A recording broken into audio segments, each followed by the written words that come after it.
오늘의 주요 뉴스입니다. 서울 홍대 입구역 인근 건물에 대형 간판이 추락해 행인 2명이 크게 다치는 등 태풍급 강풍으로 전국 곳곳에서 피해가 잇따랐습니다. 강풍은 내일 오전까지 이어지는데 기온도 뚝 떨어질 전망입니다. 옷을 계속 바꿔 입으며 사흘째 도주를 이어가는 김길수의 현상금이 1,000만 원으로 올랐습니다. 성범죄 전과가 있는 김길수가 마지막으로 포착된 게 서울 고속버스 터미널이라 이미 서울을 벗어났을 가능성도 있습니다.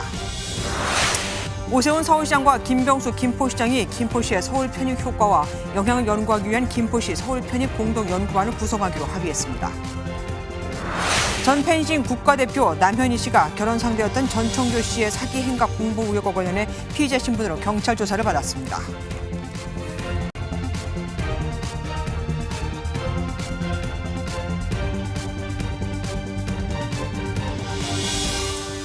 오늘 바람 엄청났죠? 소리만 컸던 게 아니었습니다. 전국 곳곳에서 강풍 피해도 잇따랐거든요. 오피스텔 공사 현장에서는 비계와 가림막이 기울어지는 아찔한 사고가 발생해 시민들이 대피하는 소동도 벌어졌고 서울 홍대 입구에선 대형 가림막이 무너져서 행인 2명이 크게 다쳤습니다. 이 중 1명은 심정지 상태로 옮겨졌다고 합니다. 저 소식 김태형 기자가 준비했습니다. 대형 철제 가림막이 도보에 쓰러져 있습니다. 서울 홍대 입구의 한 건물에서 리모델링을 위해 세워둔 가로 12m, 세로 6m 가림막이 무너졌습니다.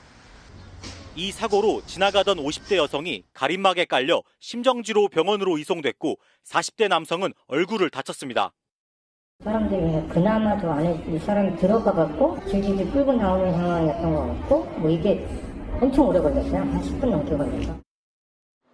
사고 여파로 도보에 있는 나무 2그루가 완전히 잘려나갔고 복구 작업도 2시간 넘게 진행되고 있습니다.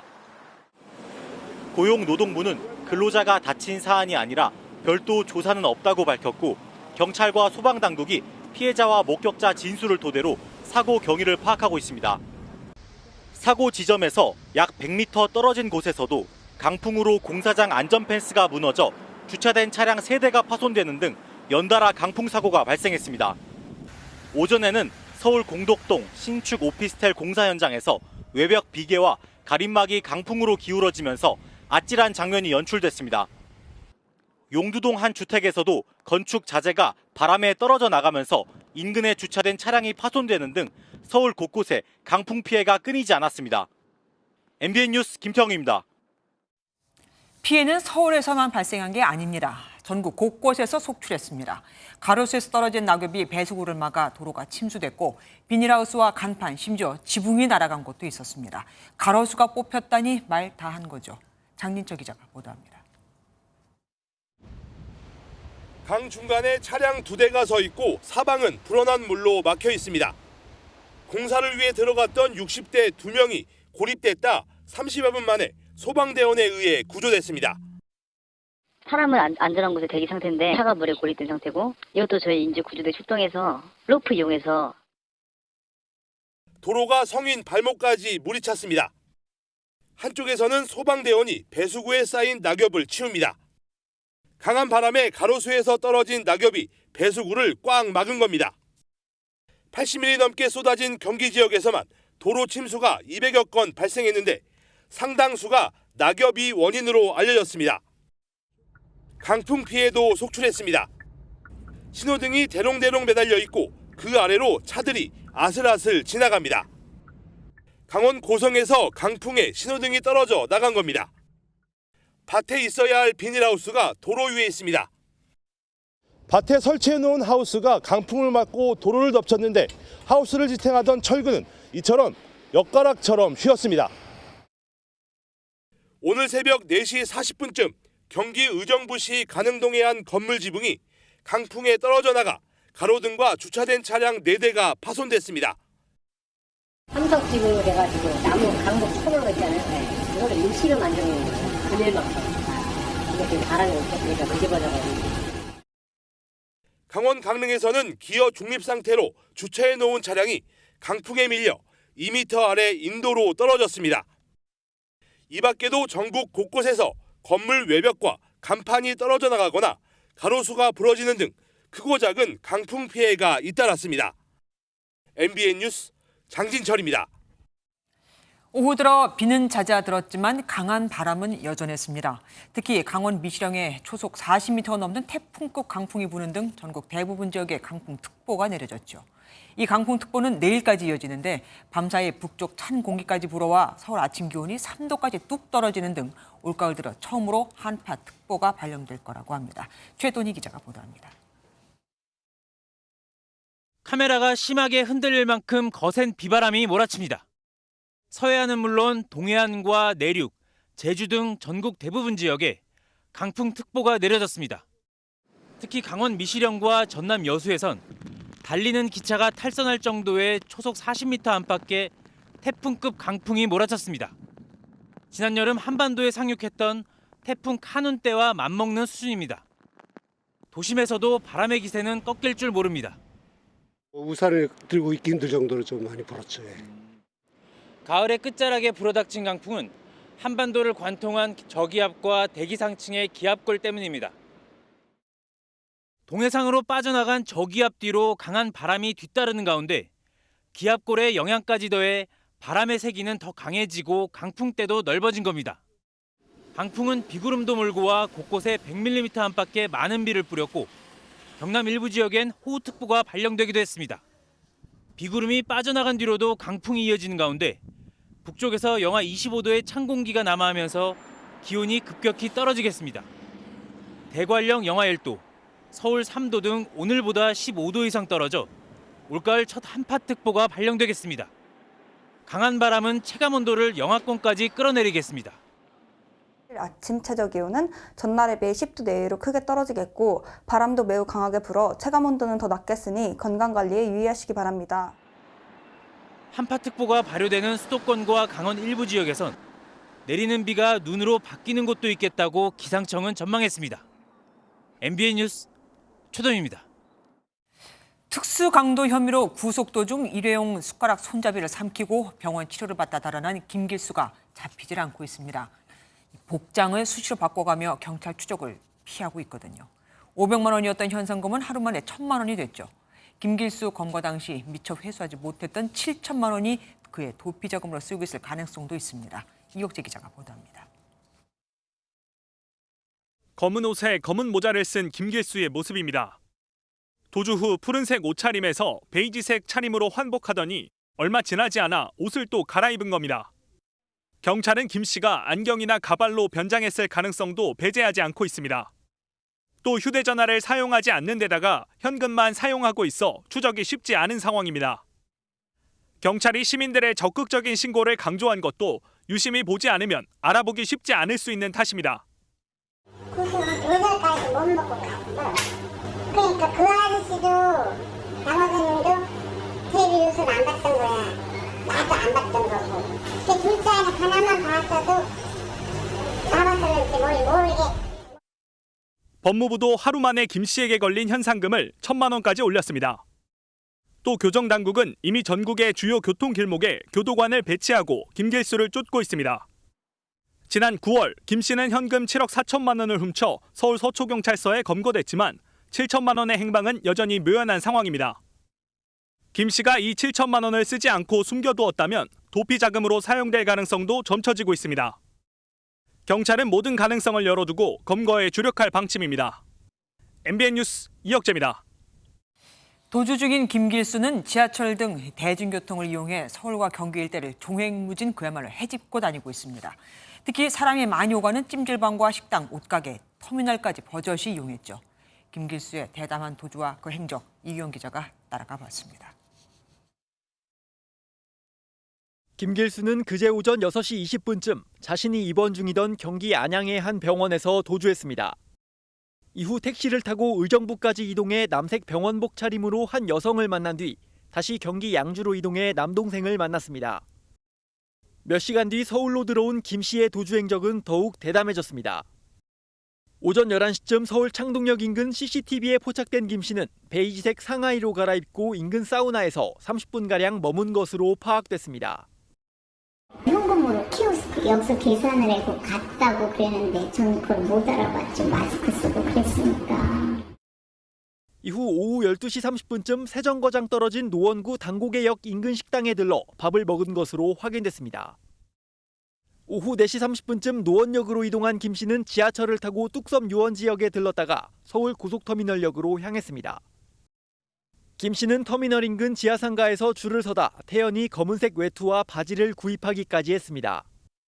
밤 9시 40분쯤엔 검은 옷으로 갈아입고 역 인근을 배회하는 김 씨 모습이 포착됐는데 이후 행적은 묘연한 상태입니다.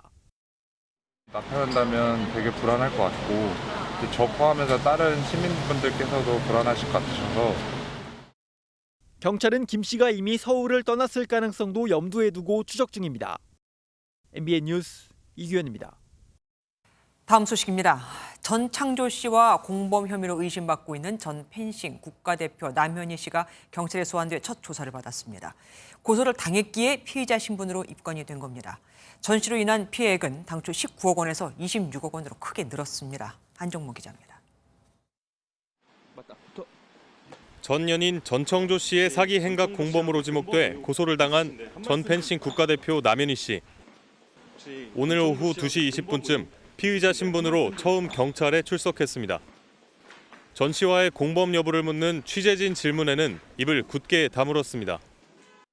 전청조 씨하고 공범 의혹 있으신데 한 말씀 좀 부탁드립니다. 앞서 전 씨의 사기 피해자 중 한 명이 공범으로 고소하면서 남 씨는 피의자 신분으로 입건됐습니다. 남 씨는 경찰 조사에서 전청조 씨의 사기 행각을 사전에 알았는지 등 공범 여부에 대해 집중 소명할 것으로 알려졌습니다. 경찰은 지금까지 전청조 씨의 사기와 관련해 총 12건을 수사하고 있는데 피해자는 20명, 피해액도 26억여 원으로 늘어났습니다. 전 씨에게 사기를 당한 피해자들 대부분은 해외 비상장 회사에 투자하라는 권유를 받거나 국내 애플리케이션 개발 회사에 투자하라는 권유를 받은 것으로 알려졌습니다. 남 씨 측은 전 씨의 사기 행각을 전혀 알지 못했다며 앞서 전 씨에게 선물받은 벤틀리와 귀금속, 명품 가방 등 48점을 경찰에 이미 제출했습니다. 남현희 씨의 사기 공모 여부를 판가름할 전청조 씨와의 대질 조사는 이번 주 내로 이뤄질 전망입니다. MBN 뉴스 안정모입니다. 배우 이선균 씨와 함께 마약 투약 혐의를 받는 가수 G드래곤 권지용 씨가 경찰에 자진 출석했습니다. 출석 직후 한 마약 간이 검사 결과는 음성이었고 경찰이 다시 부르면 또 오겠다며 거듭 결백을 주장했죠. 인천 논현경찰서에는 일본 기자들을 비롯해 취재진 100여 명이 몰렸습니다. 노승환 기자입니다. 가수 G드래곤 권지용 씨가 차에서 내려 카메라 앞에 섭니다. 마약 혐의로 경찰 조사를 받으러 온 사람답지 않게 담담한 표정으로 취재진의 질문에 차분하게 답합니다. 지난달 말 경찰의 입건 이후 여러 차례 밝힌 대로 권 씨는 마약 혐의를 전면 부인했습니다. 저는 마약 관련 범죄에 대해서 사실이 없고요. 그걸 밝히려고 사실 이 자리에 온 거니까. 탈색이나 염색을 한 적이 없다고 말한 권 씨는 서울 강남 유흥업소 출입 여부에 대해서는 즉답을 피했습니다. 자진 출석한 권 씨는 4시간 만에 경찰서를 나왔습니다. 마약 간이 검사 결과는 음성이었습니다. 경찰은 즉시 국과수에 마약 정밀 검사를 의뢰하기로 했습니다.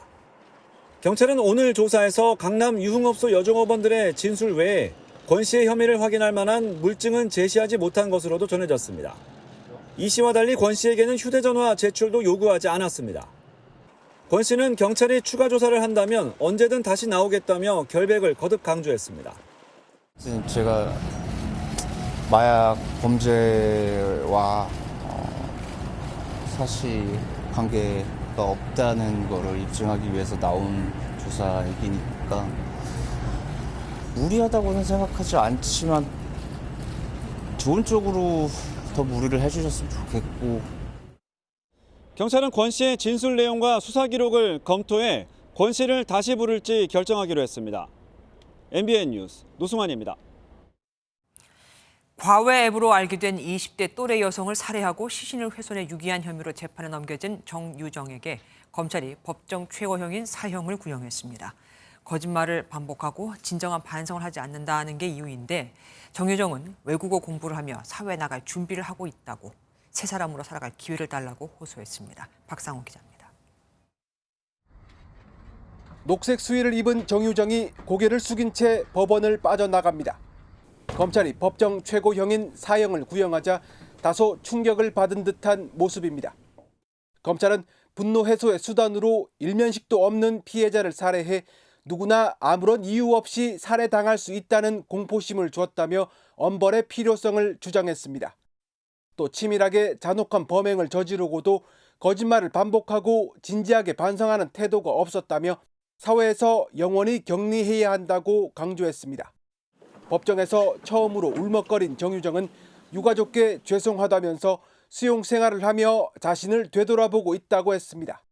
그러면서 중국어와 일본어를 열심히 공부하며 뼈를 깎는 노력을 하고 있다며 새 사람으로 살아갈 기회를 간절히 바란다고 말했습니다. 정유정의 변호인은 최후 진술에서 심신미약 상태에서 범행을 저질렀다고 주장하며 최소한 정상 참작을 해달라고 재판부에 요구했습니다. 불우한 가정 환경에 따른 충동장애 등을 고려해 달라는 건데 재판부에 제출한 진단서와 처방전은 구속 이후에 발급한 것이었습니다. 정상 참작해달라는 부분 다시 한번 좀 설명해 주십시오. 정유정의 1심 선고는 오는 24일 내려집니다. MBN 뉴스 박상호입니다. 요즘 정치권에서 제일 바빠 보이는 인물이죠. 인요한 국민의힘 혁신위원장이 이번엔 당 지도부와 중진, 친윤 의원들에게 불출마와 험지 출마 결정을 내려달라고 일부에겐 전화까지 하며 압박하고 나섰습니다. 당과 나라를 위해 희생하라 이건데 김기현 대표와 이철규 인재영입위원장은 언급을 자제한 상태입니다. 혁신위는 이런 내용을 권고사항으로 다음 최고위에 보고할 계획입니다. 노태영 기자입니다. 인요한 국민의힘 혁신위원장이 당내 중진과 친윤 의원들에게 재차 결단을 촉구했습니다. 앞서 이들의 불출마나 험지 출마를 언급했던 인 위원장은 언론 인터뷰에서 그중 한두 명만 결단을 내리면 다른 의원들도 따라오게 돼 있다며 어제 저녁에도 전화를 했다고 말했습니다.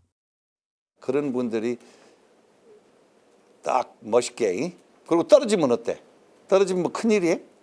다른 일을 할 수도 있고 장관할 수도 있고 그 희생을 가만히 보고 있을 것 같아요? 당과 나라를 위한 걸 왜 못하느냐며 압박에 나선 건데 해당 의원들은 이와 관련해 언급을 자제했습니다. 그 위원장 권고가 지금 당내에서 가장 좀 뜨거운 얘기라서 현재에서 평가할 시간이 없어요. 다만 중진 의원들 사이에선 지역구 상황을 전혀 모르고 얘기하고 있다라는 반감과 활동을 좀 더 지켜보자는 반응들이 함께 나오고 있습니다. 혁신위는 오는 9일 최고위에 2호 혁신안을 의결사항으로 올리면서 지도부와 친윤그룹의 험지 출마를 권고사항으로 포함시킨다는 계획입니다. MBN 뉴스 노태현입니다. 이번엔 더불어민주당 소식입니다. 민주당 안팎에서 내년 총선 200석 확보 낙관론이 이어지자 이재명 대표가 경계령을 내렸습니다. 자칫 오만하게 비춰질까 그런 거죠. 또 중진들이 희생하라는 얘기는 국민의힘 얘기만이 아닙니다. 총선 밑그림을 그릴 총선기획단이 다선 용퇴를 제안한 김은경 혁신안을 검토하기로 했습니다. 강영호 기자입니다. 총선기획단 출범식에 참석한 이재명 민주당 대표는 겸허, 겸손 등의 단어를 거듭 강조했습니다. 절박하고 낮은 마음으로 겸허하게 총선에 임하도록 하겠습니다. 우리 내부에 혹이라도 있을 오만함을 경계하는 마음으로 강서구청장 선거 이후 훈풍을 탄 단 안팎의 분위기를 경계하는 발언으로 풀이됩니다. 자칫 역풍을 맞을 수 있다는 점을 우려한 것으로 이 대표는 일각의 민주당 200석 발언에 대해서도 경고한 것으로 전해졌습니다. 총선기획단은 여성, 청년 등에 대한 문호 확대와 함께 김은경 혁신안을 검토하겠다고 밝혔습니다. 지난 8월 김은경 혁신위는 현역 하위 평가자 감산 대상을 30%로 늘리는 한편 다선 의원 용퇴 등을 제안한 바 있습니다.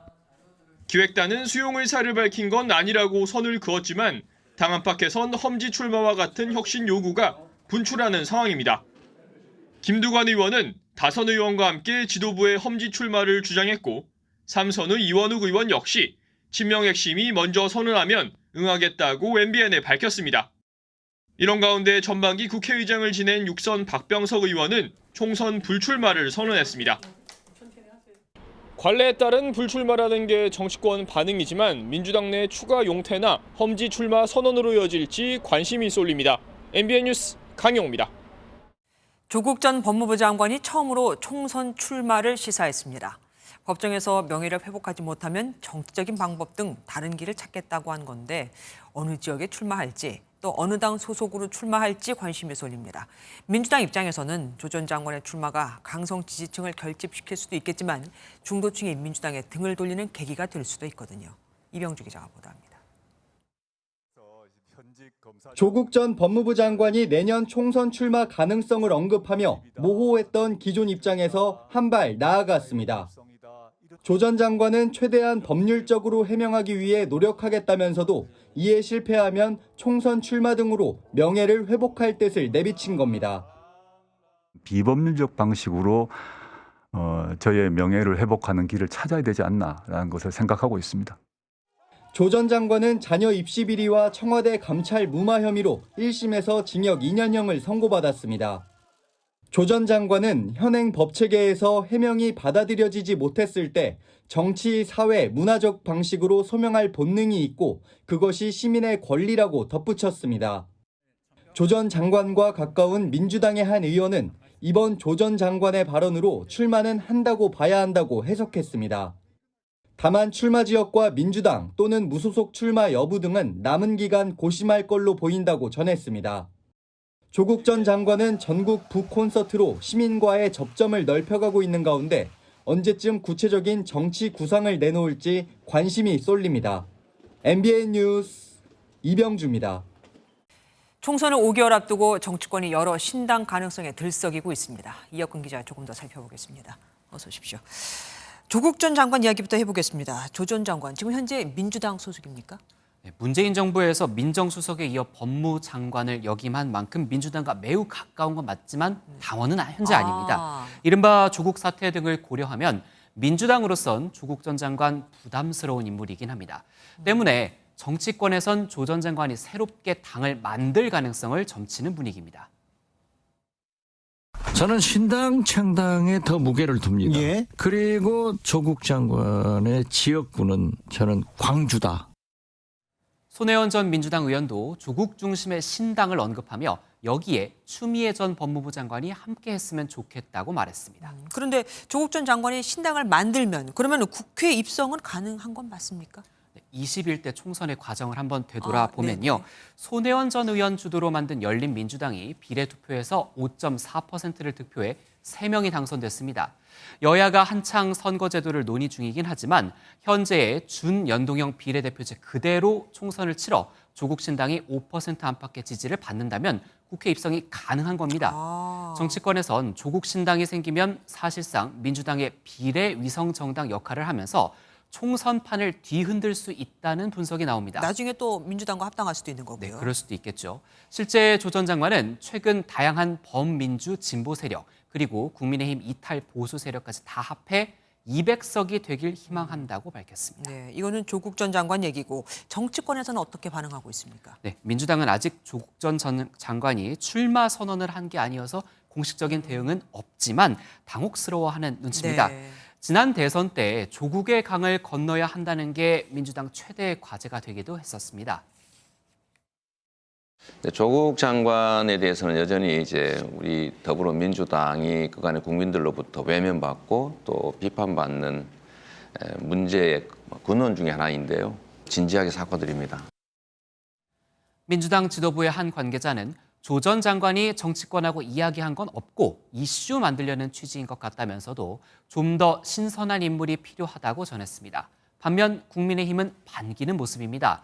김재원 국민의힘 최고위원은 추미애 전 장관이 조국 전 장관과 함께 신당을 꼭 만들었으면 좋겠다며 조국 신당이 여당 승리에 도움이 되리라 전망했습니다. MBN은 조 전 장관의 입장을 직접 듣기 위해 노력했지만 언론과 인터뷰를 하지 않는다는 답변만 들을 수 있었습니다. 또 하나의 신당도 가능성이 있지 않습니까? 이준석 신당. 그런데 이준석 전 대표가 민주당 비명계하고 지금 연락을 하고 있다고 분명히 얘기를 했단 말이에요. 과연 그들이 여기 합류를 할까요? 네, 이준석 전 국민의힘 대표는 신당을 창당하면 2년적 범위를 넓게 가져갈 것이라며 비명계와도 만나고 있다고 말했습니다. 네. 보수와 진보를 아우르는 신당을 만들겠다 이런 이야기인데 네. 정작 비명계의 반응은 좀 떨떠름합니다. 한 비명계 중진 의원은 이념적으로 이준석 전 대표는 보수고 우린 진보라며 우린 이재명 대표와도 안 맞지만 이준석 전 대표와는 너무 안 맞는다고 선을 명확히 그었습니다. 하긴 명분이 약하기는 합니다. 내년 총선에 불출마 선언을 한 민주당 의원도 한마디 했다면서요. 네, 사선 중진인 우상호 민주당 의원인데요. 비명계의 이준석 신당 합류 가능성에 대해 개똥 같은 소리라며 원색적인 표현을 네. 써서 일축했습니다. 의원은 자신이 만난 비명계 의원들이 하나같이 헛소리라고 이야기한다고 덧붙였습니다. 신당 창당 소리 막 나오는 거 보니까 정말 이제 총선이 얼마 안 남은 것 같기는 합니다. 지금까지 이혁근 기자와 함께했습니다. 고맙습니다. 내일 대통령실에 대한 국정감사가 끝나면 총선에 출마할 대통령실 수석들의 물갈이가 본격적으로 진행될 것으로 보입니다. 홍보, 정무수석은 내부 승진 인사가 유력한데 시민사회 수석에 육군 중장 출신 인사가 거론돼 눈길을 끌고 있습니다. 황재원 기자가 보도합니다. 대통령실 수석급 참모 중 우선 교체될 인사는 3명입니다. 김은혜 홍보수석 후임으로는 이도훈 대통령실 대변인이, 이진복 정무수석 후임에는 국회의원 경험이 없는 한우섭 국정상황실장이 유력합니다. 모두 대통령실 내부 승진입니다. 김 수석은 경기 분당을 출마가 유력하고 이 수석은 총선 출마가 아닌 금융권 기관장으로 갈 가능성이 크다는 전망이 나온 바 있습니다. 충남 홍성 예산 출마를 고려하고 있는 강승규 시민사회 수석도 교체 대상입니다. 시민단체, 종교계와 소통하는 자리로는 이례적으로 예비역 육군 중장인 김정수 전 육군 사관학교장이 후보로 거론됩니다. 김 전 육군 사관학교장은 지난해 대통령실 용산 이전에 대해 고위급 장성 출신들이 안보 공백은 없다는 내용의 성명서를 낼 때 이름을 올리기도 했는데, 다만 대통령실 핵심 관계자는 유력은 아니고 검토 중인 단계라고 말했습니다. 김 예비역 중장은 MBN과의 통화에서 검증 자료를 낸 적은 있지만 어떤 직책인지는 통보받은 바가 없다고 밝혔습니다. 내일 대통령실에 대한 국회 운영위 국정감사가 끝나면 일부 인사가 먼저 나고 11월 영국 국빈 방문이 마무리되면 수석 및 비서관 인사가 대거 이루어질 것으로 보입니다. 안상훈 사회수석의 출마 가능성도 제기되는 만큼 이번 총선용 교체로 2기 대통령실 수석 진용이 출범할지에도 관심이 쏠리고 있습니다. MBN 뉴스 황지연입니다. 윤석열 대통령이 수도권 광역급행철도 GTX의 A 노선 가운데 동탄과 수서를 잇는 일부 구간을 내년 3월에 조기 개통하겠다고 밝혔습니다. 또 김포에서 출발하는 D 노선 또한 재임 중에 예타 등 모든 절차를 마치겠다고 했죠. 국민의힘의 메가 서울 논의에 힘을 실어주는 겁니다. 원주희 기자가 보도합니다. 윤 대통령이 GTX A 노선 열차 안에서 수도권 주민들과 둘러앉았습니다. 윤 대통령은 A 노선 가운데 동탄 수서 구간을 내년 3월 말 조기 개통하고 BC 노선도 내년 초까지 빠르게 공사를 시작하겠다고 밝혔습니다. 동탄에서 수서까지 소요 시간이 19분이라며 수도권 출퇴근 30분 시대를 열겠다고 약속했습니다. 수도권 어디든 간에 30분 이내에 도착하고 서울까지, 그리고 이것이 또 연장이 되더라도 하여튼 어느 지역을 가든지 1시간 이내에는. 윤 대통령은 여기에 추가 신설되는 세계 노선 DEF 또한 서둘러 추진하겠다고 밝혔습니다. 특히 D 노선은 김포에서 부천을 거쳐 서울 강남까지 이어지는 만큼 여당에서 서울 편입을 추진 중인 김포 시민들의 출퇴근 시간을 줄여줄 것으로 기대되는 구간입니다. DEF 노선은 제가 대통령 재임 중에 예타를 비롯한 모든 절차를 완료하고 바로 공사가 시작될 수 있게. 윤 대통령은 내년 상반기부터 한국형 대중교통비 지원 사업 K-패스를 도입해 GTX 등 출퇴근 교통비 부담을 낮추겠다고 덧붙였습니다. 국민의힘이 메가 서울 논의를 본격화하는 가운데 직접 GTX 속도전을 주문하며 수도권 민심 잡기에 나서는 모습입니다. MBN 뉴스 원중입니다. 서울시가 김포뿐 아니라 주변 도시의 편입 논의를 위해 본격적으로 움직이기 시작했습니다. 김포시와는 공동 연구반을 추진하고 다른 지자체에서도 편입 제안이 온다면 팀을 꾸려 연구를 진행하겠다고 했죠. 오늘 김병수 김포시장을 만난 오세훈 서울시장은 다음 주 월요일엔 백경현 구리시장을 만납니다. 김세희 기자가 보도합니다. 김포의 서울 편입 논의를 위해 만난 오세훈 서울시장과 김병수 김포시장. 김 시장은 경기 북부 특별자치도 사업이 추진되면서 김포시가 서울을 선택할 수밖에 없었다고 배경을 설명했습니다. 생활권 자체가 뭉쳐 있습니다. 저희가 북도와 남도 둘 중에 어디에도 선택할 수 없는 그런 지리적인 위치에 있기 때문에 저희가 서울 편입을 추진하게 됐습니다. 서울시와 김포시는 편입 효과를 연구하기 위해 김포시 서울 편입 공동연구반을 구성하기로 합의했습니다. 이와 별도로 서울시는 동일 생활권 삶의 질 향상 TF를 꾸려 김포시와 더불어 다른 주변 도시 편입에 관한 연구도 진행할 방침입니다.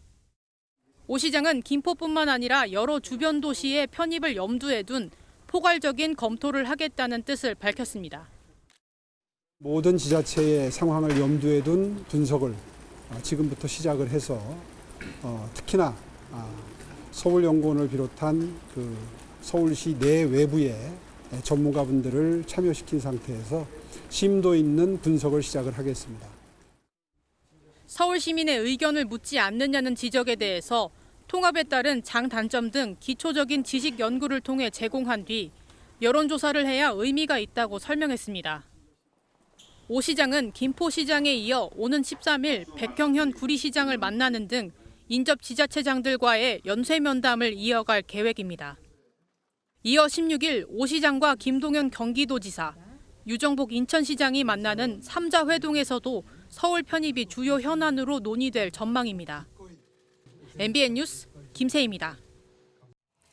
국민의힘은 메가 서울 구상에서 서울을 떼고 전국으로 판을 키우고 있습니다. 수도권 집중을 심화한다는 비판을 의식한 건데 정면 돌파하겠다는 의지로도 보이죠. 그런데 여당 소속인 인천시장이 이례적으로 현실성 없는 정치 쇼라고 공개 비판하고 나섰습니다. 갑자기 복병이 나타난 겁니다. 그것도 내부에서요. 민지숙 기자입니다. 김포시 서울 편입을 당론으로 채택한 국민의힘이 당 기구 이름을 뉴시티 프로젝트 특위로 명명했습니다. 서울뿐만 아니라 부산은 김해와 양산, 광주는 나주와 같은 인접도시들과 묶어 전국에서 메가시티를 만들겠다는 구상입니다.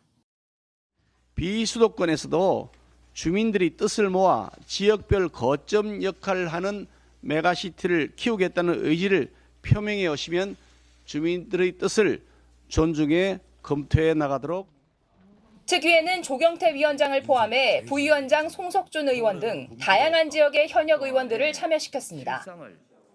메가시티 서울 구상이 수도권 집중을 심화하고 지방 균형 발전에 역행한다는 비판을 정면 돌파하겠다는 의지로 풀이됩니다. 하지만 같은 당 소속 수도권 지자체장이 이례적인 반대 목소리를 냈습니다. 유정복 인천시장은 선거를 앞두고 국민 혼란만 초래한다고 맹비난했습니다. 실현 가능성 없는 김포시의 서울특별시 편입 정치쇼 멈춰야 합니다. 정치 포퓰리즘의 그림자를 총선을 앞두고 더 뒤르게 해서는 안 됩니다. 현재 인천시는 수도권 쓰레기 매립지, 지하철 노선을 두고 인접한 김포시와 이해관계가 걸려 있습니다. 여당 지도부는 당에서 추진 중인 정책에 대해 공개 비난을 한 유 시장이 자기 정치를 하고 있다며 강한 불쾌감을 드러냈습니다. MBN 뉴스 민지숙입니다. 만취 상태로 아침부터 승용차를 몰다 학원 차량을 들이받은 20대 여성이 붙잡혔습니다.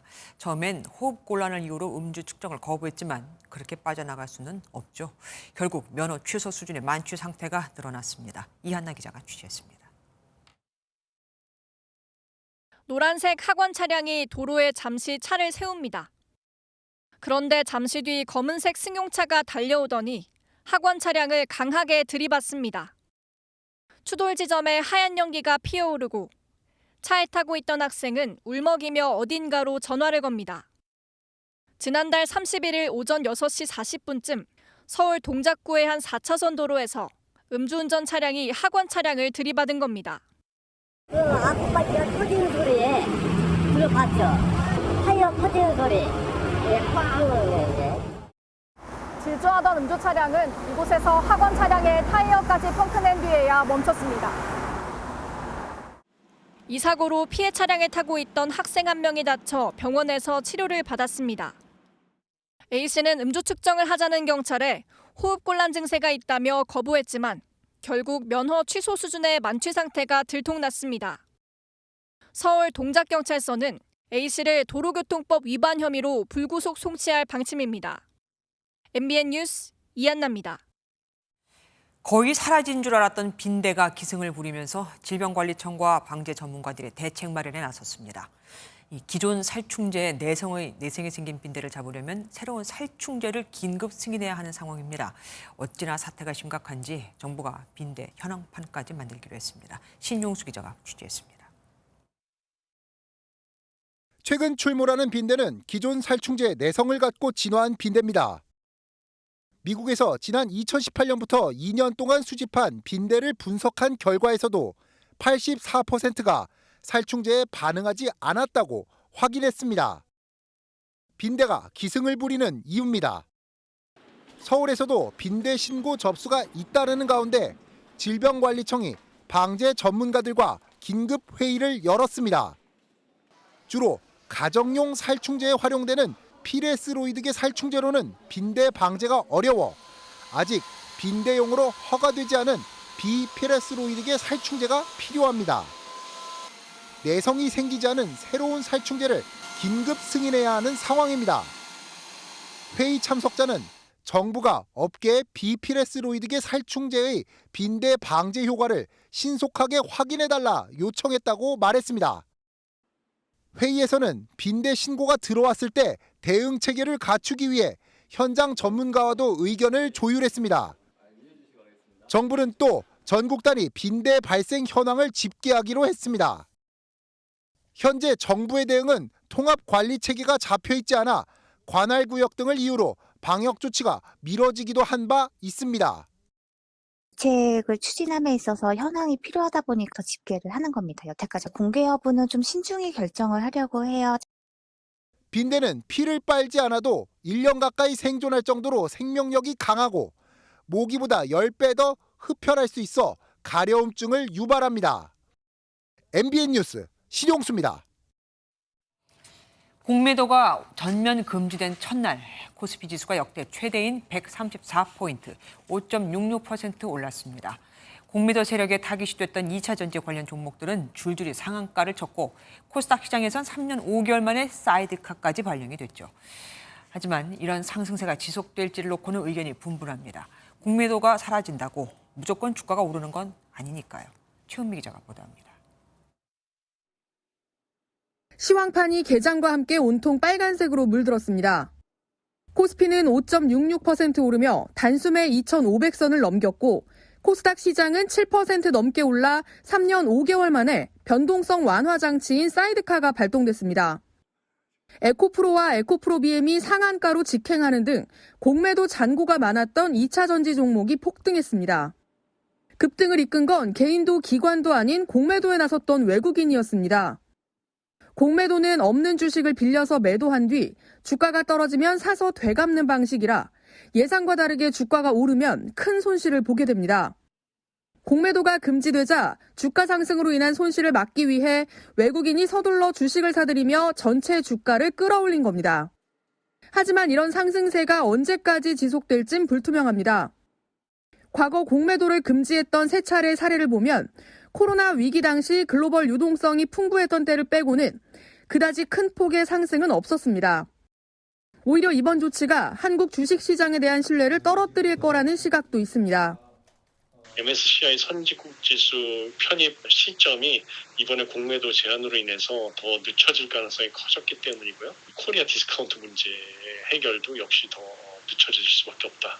오늘 같은 상승세가 지속적으로 이어지지는 않을 것으로 보이거든요.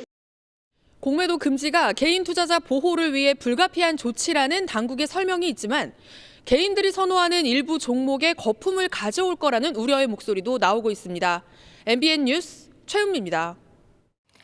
메리츠증권 임직원들이 업무상 알게 된 내부 정보로 주식을 사고 팔아 수십억 원을 챙긴 사실이 드러나 검찰이 압수수색에 들어갔습니다. 임직원들이 짜고 이화그룹 영업 정지 직전에 그러니까 이화전기 채권을 팔았다는 혐의 등입니다. 메리츠증권은 모르고 팔았다고 주장하는데 70억 원어치를 그렇게 딱 맞춰 팔기는 쉽지 않죠. 심가연 기자가 단독 보도합니다. 메리트증권의 부정거래 사익 추구 의혹을 수사 중인 검찰이 메리트증권과 이화그룹 본사에 대한 강제 수사에 착수했습니다. 지난달 11일 금융감독원 기획검사 결과 부정행위가 적발돼 패스트트랙 제도로 검찰에 수사를 통보한 지 한 달 만입니다. 메리트증권 임직원들이 받고 있는 혐의는 크게 두 가지입니다. 메리트증권 임직원들은 이화그룹 거래 정지 직전 보유하고 있던 신주 인수권부 사채를 전량 매도하면서 70억 원대의 이익을 얻은 혐의를 받고 있습니다. 또 일부는 법인을 설립한 뒤 상장사 전환사채 발행 관련 직무 정보를 이용해 가족과 지인 등의 명의로 투자하면서 수십억 원의 차익을 챙긴 것으로 금감원은 추산하고 있습니다. 메리트증권은 이화전기의 거래 정지 사실을 미리 알지 못했다는 입장입니다. 이러한 사태가 초래돼서 송급스럽지만은 저희가 사전에 이거를 전혀 모르고 있다는 정황 증거들이 있습니다. 검찰은 확보한 압수물 분석을 마치는 대로 관련자 소환 등 수사를 본격화할 전망입니다. MBN 뉴스 심가현입니다. 업종 간 생산 격차가 극과 극인 것으로 나타났습니다. 은행의 생산 지수가 20년 동안 300% 넘게 증가한 반면 같은 기간 음식점은 불과 11% 증가했거든요. 은행이 음식점 대비 30배, 그야말로 엄청난 수익을 낸 건데 특히 최근 몇 년 고금리를 틈탄 막대한 이자 이익 덕일 겁니다. 서민들, 자영업자들이 이자 부담에 허덕일 때 은행들은 앉아서 돈 벌었다는 얘기가 되죠. 그동안 세계적인 고금리 탓이다고 항변했던 은행들, 대통령의 강한 질책 이후 떠밀리듯 이제서야 상생금융을 하겠다며 지원책을 내놓기 시작했습니다. 김동환 기자가 보도합니다. 우리나라 은행들은 갑질을 많이 합니다. 앉아서 돈을 벌고 이런 자세로 영업을 해가지고 이게 되겠냐. 그러니까 이 체질을 좀 바꿔야 됩니다. 강하게 우리가 밀어붙여야 돼요. 윤석열 대통령의 연이은 은행 질타에 금융당국도 금융권 압박 강도를 높였습니다.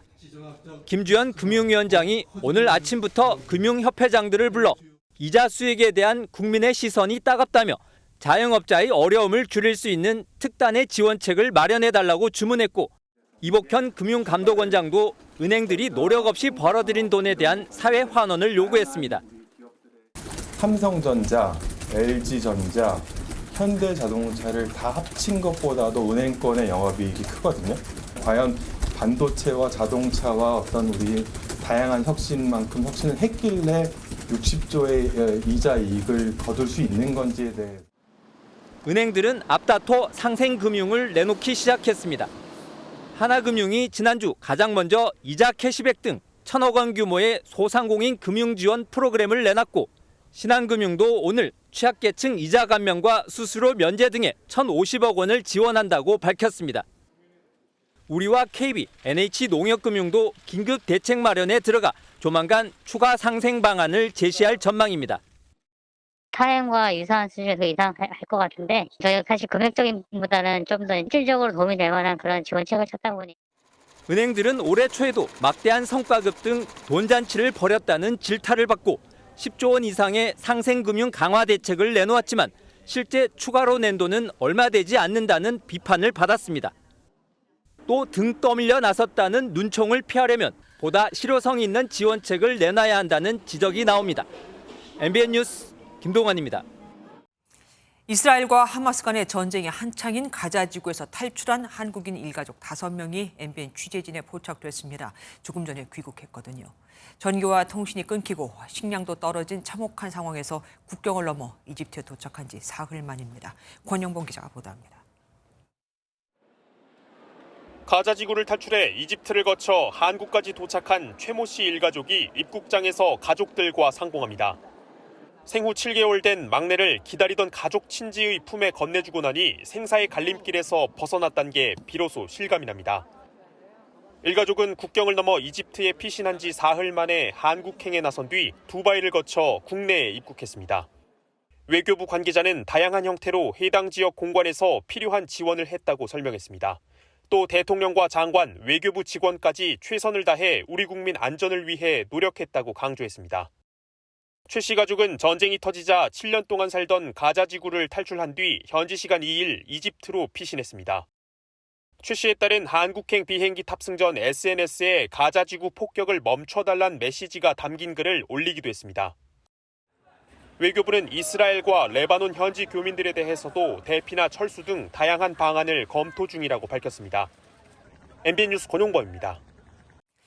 가자지구를 봉쇄한 채 지상작전을 벌여온 이스라엘이 하마스의 본거지인 가자시티를 완전히 봉쇄했다고 선언했습니다. 앞으로 우리가 계산해보면 이제 36시간이 됩니다. 이 시간 안에 시가전이 시작될 거라는 보도가 나오고 있습니다.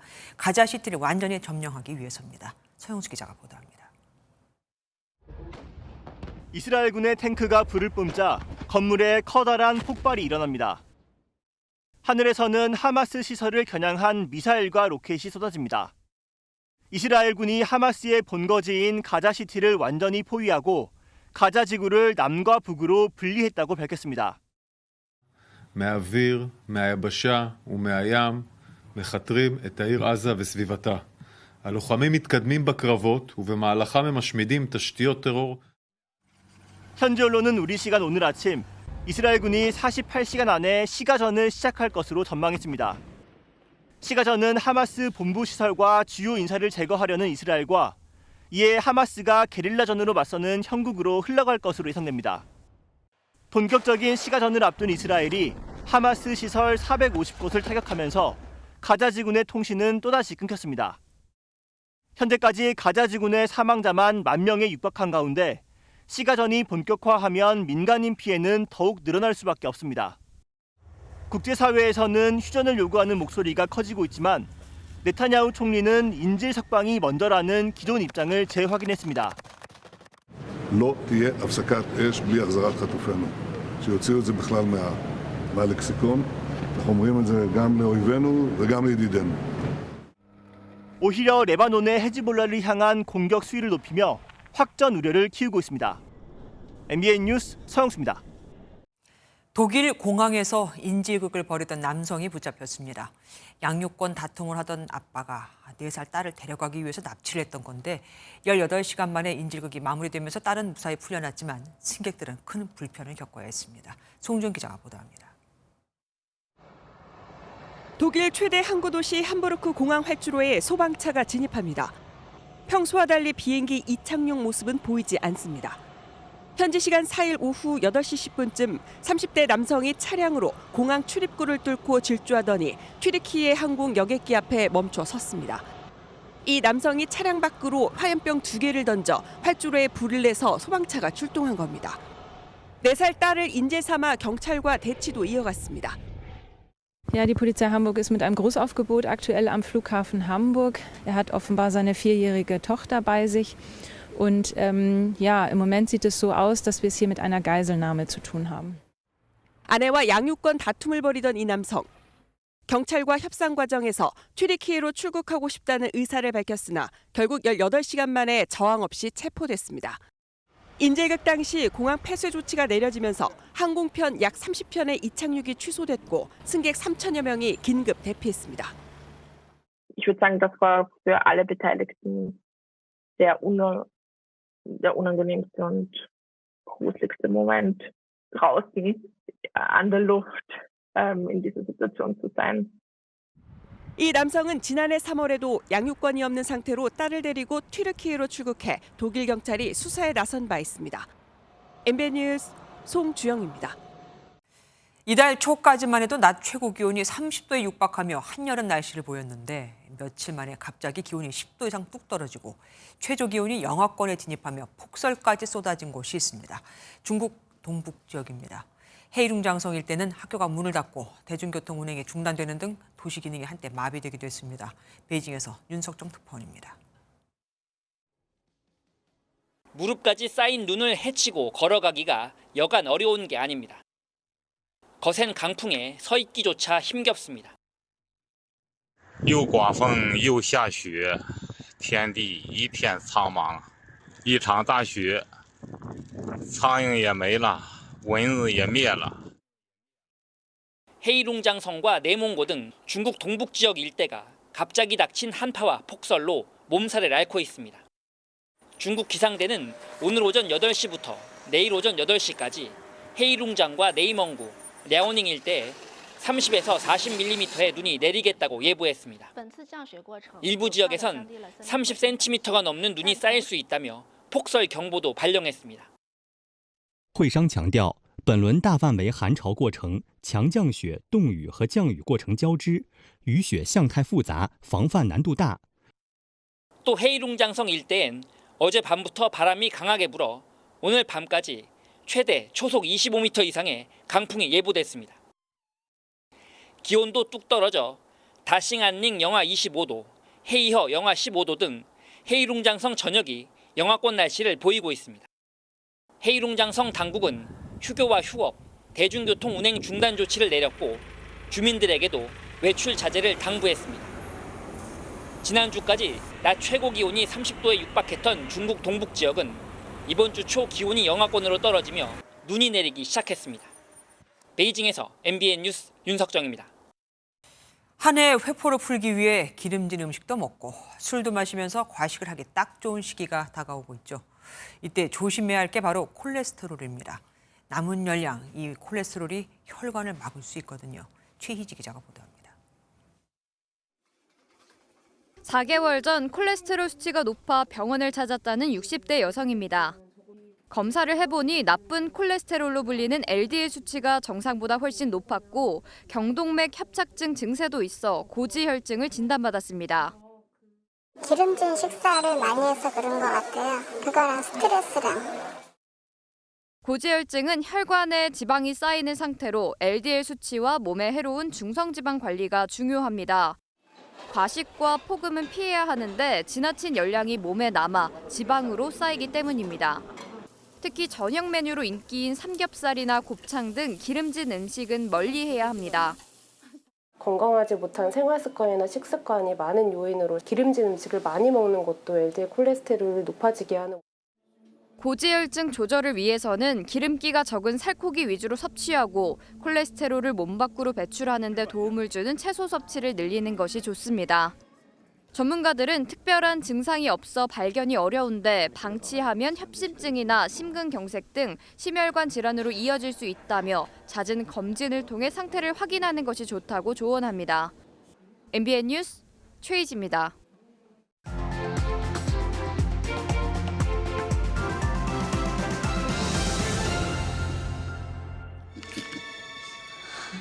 It's a golden ticket. You found Wonka's last golden ticket. 1960년대 영국 동화 찰리와 초콜릿 공장에 등장하는 초콜릿 회사 사장 원카는 황금 티켓 5장을 무작위로 초콜릿에 끼워 파는 이벤트를 엽니다. 초콜릿을 사 먹다 운 좋게 이 티켓을 뽑는 어린이에겐 신기한 공장을 견학할 기회를 주는데 행운을 잡아보라는 취지가 변질돼 초콜릿 사재기를 하는 부잣집 아이들이 대부분 이 티켓을 차지하게 되죠. 그런데 이 황금 티켓이 지난해 OECD의 한국경제 보고서에 등장했습니다. 명문대에 진학해 대기업에 정규직으로 취업하는 걸 성공으로 보는 한국적 현상을 황금 티켓 증후군이라고 표현했거든요. 실제로 공공기관마저 이런 현상을 부채질하고 있습니다. 지방대 출신은 안 뽑거든요. 지난해 신입사원을 선발한 공공기관 266개 중 절반 이상인 139곳이 지방대 졸업생 채용 권고 기준을 지키지 않은 것으로 나타났습니다. 심지어 이 중 71개 기관은 지방대 출신을 단 한 명도 뽑지 않았습니다. 지방대 육성법은 공공기관과 상시 근로자 300명 이상인 기업은 신규 채용 인원의 35% 이상을 지방대 졸업자로 뽑도록 권고하는데 이걸 싹 무시한 겁니다. 심지어 일부 기관은 지역 인재 권고 비율이 있는지조차 몰랐다고 합니다. 이유는 뻔하죠. 아무도 뭐라고 안 하거든요. 공공기관의 지방대 채용 실태를 심의하고 조정해야 하는 교육부 장관 소속 지방대학 및 지역균형 인재 육성위원회는 지난 3년 동안 단 한 번도 이걸 안건으로 올리지도 않았습니다. 지방대를 졸업하고 지방기업에서 하고 싶은 연구를 했더니 노벨상을 받았다. 2014년 노벨 물리학상을 받은 나카무라 휴지 교수의 수상 소감입니다. 앞에서는 지역 인재를 키우겠다는 희망가를, 뒤에서는 황금 티켓에 줄 서라고 등 떠밀고 있는 이 사회에선 불가능한 일이죠. 차라리 지방대 육성법을 권고로 하지 말고 의무로 하던가요? 지방대 육성, 지역 인재 정책을 책임지는 교육부조차 공공기관 지역 인재 채용을 방관하고 있는데 누가 나서겠습니까? 부모도 나서지 않는데 누가 그 아이를 챙기겠냐고요. 김조야, 그런데 오늘은 현실이 된 황금 티켓이었습니다. 바람이 강하게 불고 있습니다. 전국적으로 강풍특보가 내려진 가운데 내일 오전까지 초속 20에서 30m 이상의 순간 돌풍이 불어들겠습니다. 지금도 곳곳으로는 비가 내리고 있는데요. 중부지방을 중심으로 적게는 5에서 많게는 20mm의 비가 더 내리겠습니다. 비는 내일 새벽에 모두 그치겠지만 기온이 낮은 강원과 경북 북동 지역으로는 1에서 3cm의 눈이 내려 쌓이는 곳이 있겠는데요. 밤사이 찬 공기가 쏟아지기 때문입니다. 중부 내륙으로는 올가을 첫 한파특보가 내려졌고요. 내일 서울 아침 기온은 3도로 오늘보다 10도 이상 낮아지겠고 체감하는 추위는 영하권에 달하겠습니다. 출근길 따뜻하게 하고 나오셔야겠습니다. 낮 기온도 살펴보시면 중부지방은 대체로 10도 안팎에 그치겠고요. 남부지방도 부산이 17도에 그치면서 오늘보다 3에서 10도가량 크게 낮아지겠습니다. 기온은 더 떨어지겠습니다. 이번 주말 서울 아침 기온은 0도를 기록하겠습니다. 날씨였습니다. 안녕하세요. 김주하입니다. 공정하고 신속한 MBN 뉴스, 유튜브를 통해서도 만나보실 수 있습니다. 특히 더 많은 뉴스와 라이브를 보고 싶으시다면 오른쪽을 눌러서 구독하시면 됩니다. 어렵지 않죠? 빠르고 정확한 뉴스로 계속 찾아뵙겠습니다. MBN 뉴스를 시청해주신 여러분 고맙습니다.